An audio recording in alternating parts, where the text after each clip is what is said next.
एक बार की बात है, एक जंगल में एक जिराफ रहता था। वह काफी लंबा जानवर था।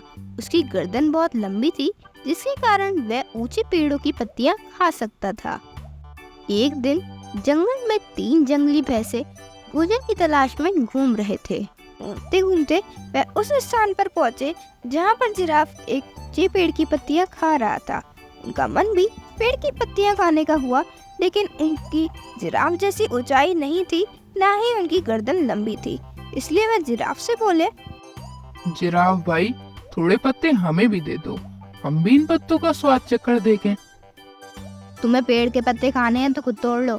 मैं तुम्हारा नौकर नहीं हूँ जो तुम्हें पेड़ से पत्ते तोड़ तोड़ कर खिलाऊं। जिराफ की बात सुनकर जंगली भैंसों को बहुत बुरा लगा। वे जिराफ से बोले, हम तो तुमसे निवेदन कर रहे थे, जंगली जानवरों को मिलजुल कर रहना चाहिए और एक दूसरे की मदद करनी चाहिए। ज्ञान मत बगारो, चलो भागो यहाँ से।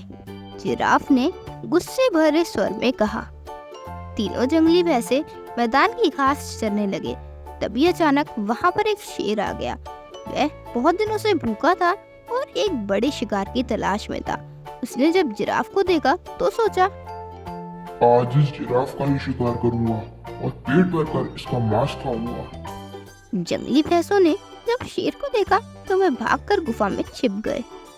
पेड़ के पत्ते खाते जिराफ का ध्यान शेर की तरफ नहीं था। जब शेर जिराफ के पास पहुंचा और जोर से दहाड़ने लगा, तभी जिराफ ने शेर की तरफ देखा। डर के मारे उसकी गिग्गी बन गई। वह जोर जोर से मदद की गुहार लगाने लगा, बचाओ बचाओ, नहीं तो ये शेर मुझे पकड़कर खा जाएगा। पास की गुफा में छिपे जंगली भैंसों ने उसकी गुहार सुनी।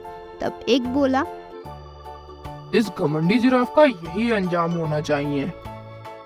बिल्कुल सही, इसने हमें खाने को पत्ते नहीं दिए थे। नहीं भाइयों, हमें इसकी मदद करनी चाहिए। अगर हम सब मिलजुल कर रहेंगे तभी किसी बड़ी मुसीबत का सामना कर पाएंगे।